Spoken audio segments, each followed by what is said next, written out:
Hello and welcome to The Breakdown, your short, sweet, and digestible guide to the public policy issues facing the country today.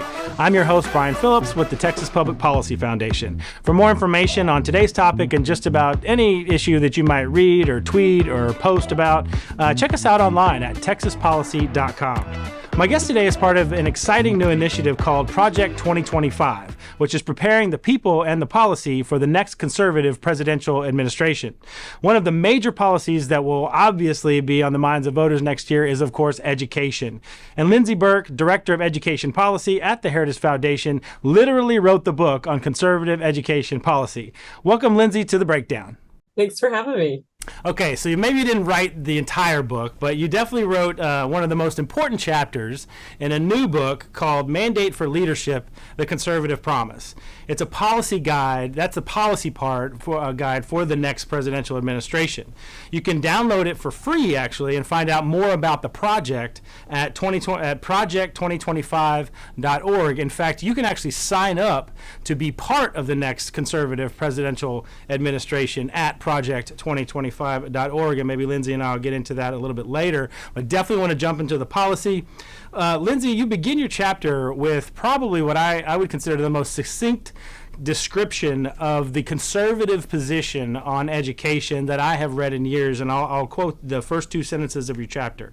Federal education policy should be limited, and ultimately the Federal Department of Education should be eliminated. When power is exercised, it should empower students and families, not government. Now, that's just the first two sentences in a great, good chapter full of lots of information, but there's a lot to unpack even in just those two sentences. So maybe take us through why that's the proper conservative starting point when talking about education policy. Well, thanks first for the kind words about the chapter. It was really a pleasure to write it. And when they initially had reached out and asked me to write it, and I wrote it with a team of contributors, I said, it's going to be an awfully short chapter, just abolish the department, full stop, and that's it, Usually just get applause at that point, it's like eliminate federal education now, moving on to national security. Right, next. Exactly. Well, and look, you mentioned national security. I think that's a good segue into why we framed it the way that we did and how conservatives think about the proper role of the federal government, if any, in education. Education, as everybody knows, is simply not an enumerated power of the federal government. If you crack open your Constitution, you will not find the word education anywhere in it. So from a first principles perspective, it is important to remember that it is simply the case education's not an enumerated power of the federal government, unlike something like national defense, where that is a power of the federal government. It's a responsibility of the federal government. And so we should think about education very differently, not only because of that lack of constitutional authority over education, but also just out of good governance, that federal bureaucrats are about as far away from, for instance, a local child in Texas as you could possibly get. They certainly don't know their hopes and desires and aspirations and needs for the future. They don't know their family's values and what they want to get out of schooling. And so they're really the least well positioned to try to improve educational outcomes. And by contrast, all we have gotten from this ever-growing behemoth federal intervention in education is a lot of bureaucratic red tape that's been handed down from Washington. And that has not only been bad for students, but it's also just bound the hands of public school teachers as well. I think we often leave them out of the equation, but they're not benefiting either from this ever-growing federal intervention in education. So that was, I think, really our starting point. How do we get to a place where education is as local as possible? And of course, the most local level is when families control education spending. And what steps do you need to take to actually start to seriously think about winding down the Department of Education, which has only existed since 1980? Yeah, I want to get into that too. And in the beginning of your chapter, I mean, there's a lot of really good policy in there and recommendations, and we'll get into some of that too. But there's some history in there too. I didn't know that the creation of the Department of Education, which was a mistake, was beget from LBJ's Great Society, which was a big government mistake. So it just compounded itself all the way through. At the time, just give us a little background. I mean, at the time, what was the impetus for the Department of Education? And you talk a little bit about how that has gotten way out of whack in terms of what they actually do now. Well, as you mentioned, the Great Society really was, I think, if not the impetus, it laid the groundwork for it. So just really quick history, if you look at federal involvement in education from, let's say, about 1867, when there was actually a push for a federal Department of Ed, successful, but it gets demoted a year later to a small office of education. So if you fast forward from that point until about 100 years later, until the Johnson administration comes in, 1965, the Great Society efforts launched. During that century, there's basically no federal involvement in education. There are a few programs here and there. We get the GI Bill in 44 for returning service members, the National School Meals Program, but really that's about it. And so when Johnson comes in and says, well, our focus had been on fighting the Soviets, Sputnik had launched a decade earlier, but now we want to turn that focus toward this domestic war on poverty. And Johnson said about a third of the war on poverty would be fought in the classrooms of America. And he added, there your children's lives will be shaped, by the way.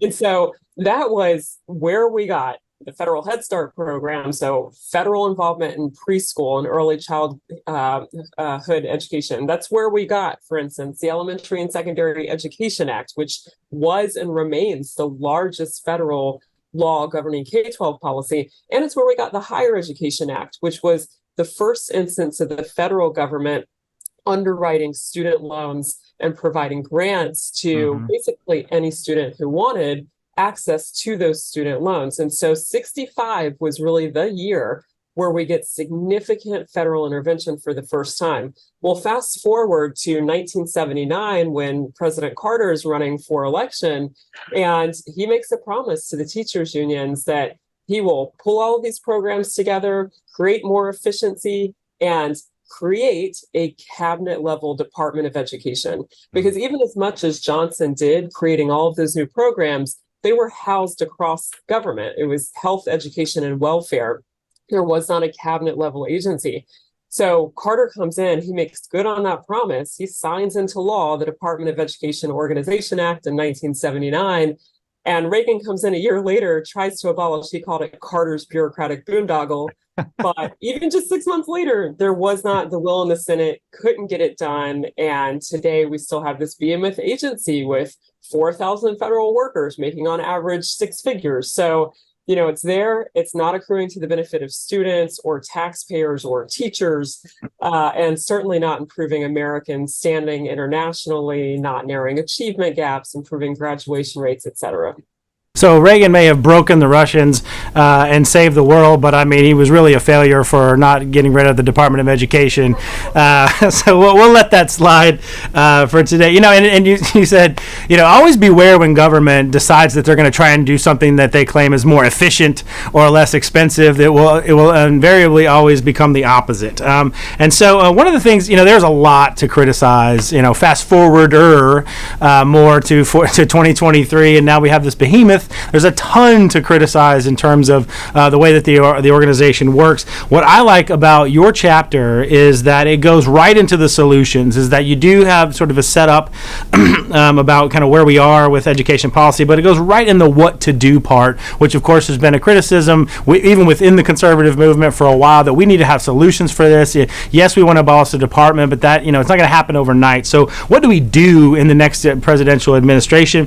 You've got some of your ideas: advancing education freedom, restoring state and local control over education funding, treating taxpayers like investors in federal student aid, which I think is very interesting, and a lot more. But because we have limited time, pick a couple of those or one of those and tell us which one is the most important that people need to know about the future of federal education policy. Well, I think the most important is to have a framework of what programs should be kept and what programs should be eliminated. And so our framework has long been a sort of three-part. Is a program ineffective? Is it constitutional or not? And is it duplicative? And if it's duplicative, it should go. If it's not constitutional, it probably shouldn't be operated at the federal level. And if it's ineffective, it should certainly go. Well, that rubric covers probably 95% of programs that the department operates. And so what this roadmap does is it talks about winding down those programs, restoring revenue responsibility, in other words, cutting funding, but sending that revenue responsibility back to the states. And then of those programs that remain, the handful that are appropriate at the federal level, that are effective, that otherwise merit being run by Washington, moving those to other federal agencies. For example, if, and it's a big if, because the federal government should not manage a federal student loan program, but let's say that program will continue for a while, then move student loans over to Treasury. Census Bureau. So there is an argument to be made that data collection on education can continue and should, in some regard, continue. We have the National Assessment of Educational Progress, the nation's report card that shows us how 8th graders and 4th graders do every other year. To continue that research function, but to move that over to something like the Census Bureau. Office for Civil Rights, for example, there's an OCR at the Department of Ed and an OCR at DOJ. You could move those functions over to DOJ. So for every remaining program, we have a plan for the agency that would be the receiving agency for that program. And so I think that's probably the most important component is how do you, and this takes up the bulk of our chapter, but how do you seriously think about winding down the department and what to do with the 100 programs and this just labyrinth agency, and how to think about making sure that those programs work effectively. And then I think second, there are some programs that if they're going to remain in place, making sure that when we spend those dollars, we're actually putting them to the highest and best use by funding families directly. And so programs like Title I, where we see most of the spending go from the federal government to low-income districts, programs like the Individuals with Disabilities Education Act at the federal level, those programs often are ineffective. Sometimes in the case of IDEA, end up being litigious. So taking that money and allowing families to determine how those dollars are spent, what schools work well for them, what education environments work well for them. In other words, making those existing federal programs operate through some type of school choice mechanism. So I think that's a really important component of it as well. So those would be my top two, I think, winding from the department, what a serious roadmap looks like for doing that. And then with remaining programs, making sure that families have maximum control over how those dollars are spent. And again, those are just two ideas of several that are included in the chapter. The book, again, is Mandate for Leadership, The Conservative Promise. You can download it for free at project2025.org. Okay, I'm a person, I used to not be this cynical, but just watching Washington, particularly from a place like the land of the free and a place like Texas, I just think in terms of doing big things or getting legislation passed is hopelessly broken, particularly now that we have divided government. So the question is, then you have all these reforms that you're proposing that you want to do. How much of that has to actually go through Congress and be signed by the president, or how much of what you're proposing here can happen through executive action in the White House? Yeah, there are some components that could. Much of what we did propose would have to ultimately go through Congress. And yes, it's going to be an uphill battle, certainly, but we're never going to get there if we don't give it a good try. And I think the general public understands and recognizes how ineffective this federal agency in particular has been. There are surveys that show that the general public thinks less of the Department of Ed than the IRS.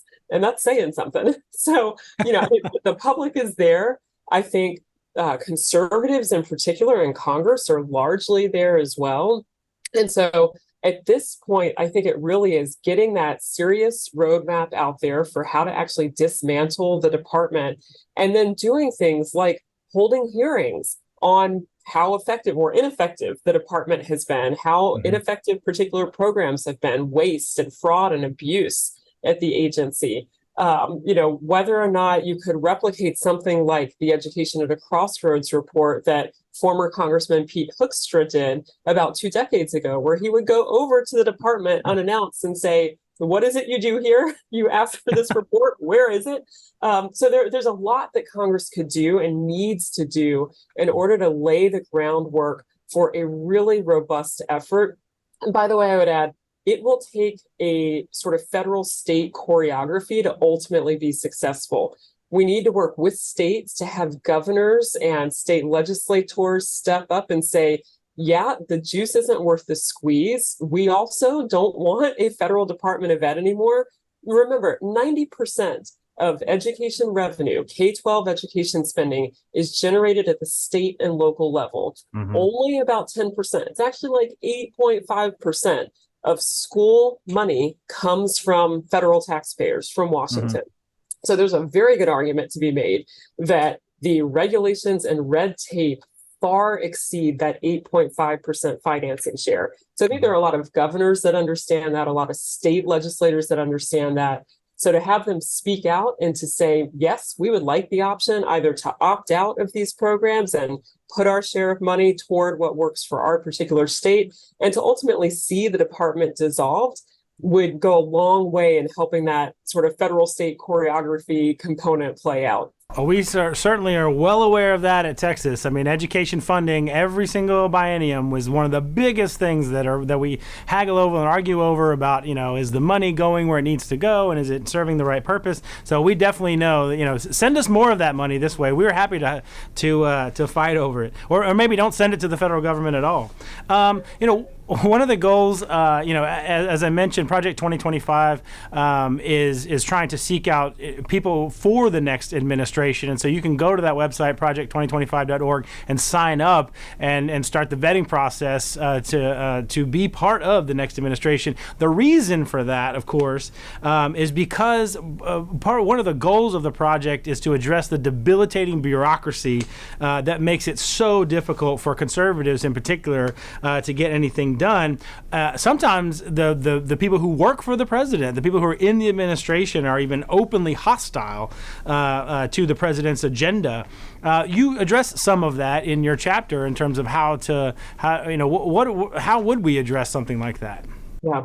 Well, look, I think civil service reform is critical. It's a big component that has to, I think, really accompany any robust plan for winding down any federal agency, education or otherwise, because you're right, there are these entrenched interests within the federal government, many of whom are long-serving career staff that might not have the same policy ideas or reflect the same opinions as the elected representatives, particularly the next administration that comes in. And that can make it really difficult for any administration to accomplish its goals. And so that has to be a big component of it.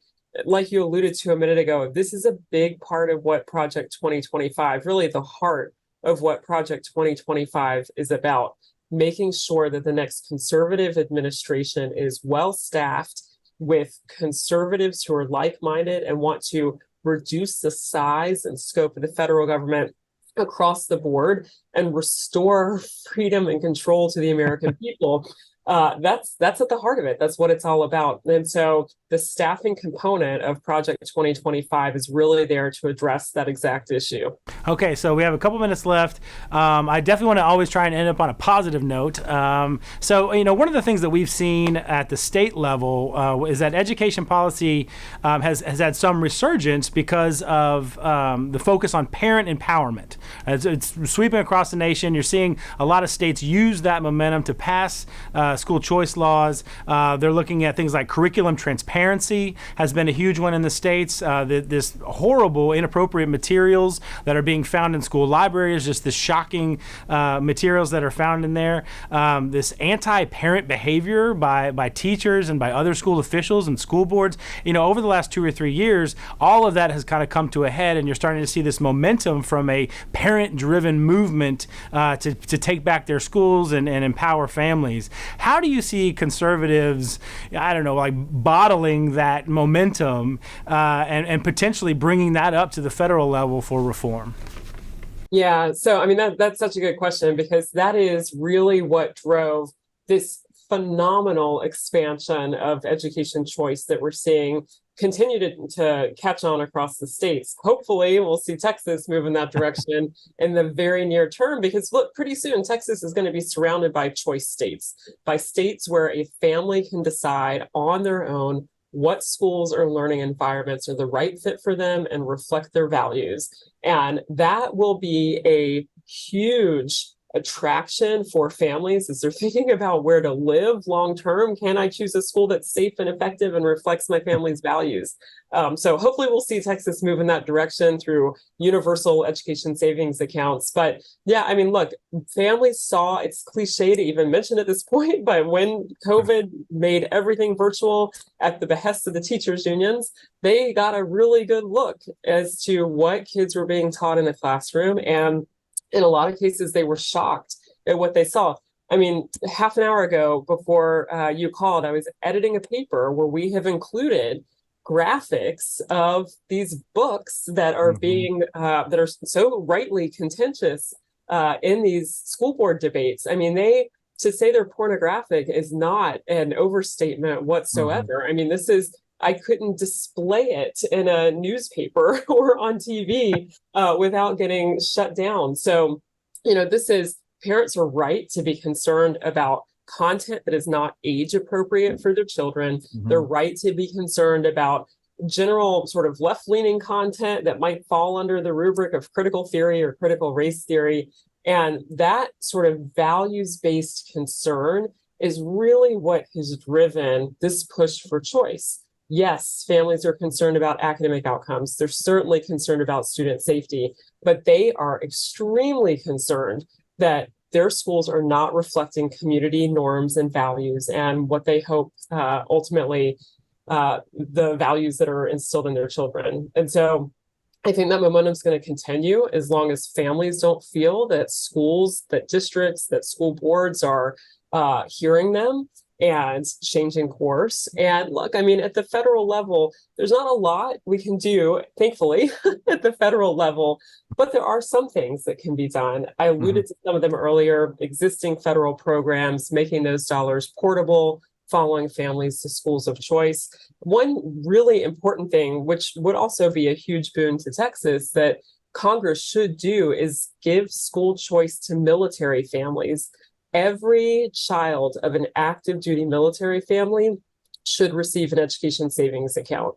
It goes back to national security being an enumerated power of the federal government. We know that about a third of service members have thought about leaving the military altogether because of the schools their kids would have to attend at their next duty station. So this is a national security issue. We need to give those children education choice as well. So there are things that can be done at the federal level to advance school choice in a really robust way. But hopefully at the state level, we're going to continue to see this catch on like wildfire. We've got 14 states now with education savings accounts. So hopefully Texas is right behind, Arkansas or whatever it was that just passed it. So we'll be the next ones. Last question. When you are nominated for the Secretary of Education in the next administration, how will you convince people that you're serious about eliminating the department? No, I'm just kidding. Well, you just have to, I think anybody would would just say, sorry, you can't accept the job because it shouldn't exist. Yeah, that happened before. We've seen that in Texas in some departments where people became the administrators of the agency or something, and then spent the next 2 years eliminating. So it can happen. So we're going to hold you to that at your confirmation hearing. We're going to pull this video up. No, but thank you, Lindsey Burke, the Director of Education Policy at the Heritage Foundation. Absolutely wrote the book on education, conservative education policy, and you can get that book, Mandate for Leadership, at project2025.org. We really appreciate your time. Thank you so much for being with us. Thanks for having me. And for our listeners and all of our watchers, thank you again for tuning in, and we'll see you next time.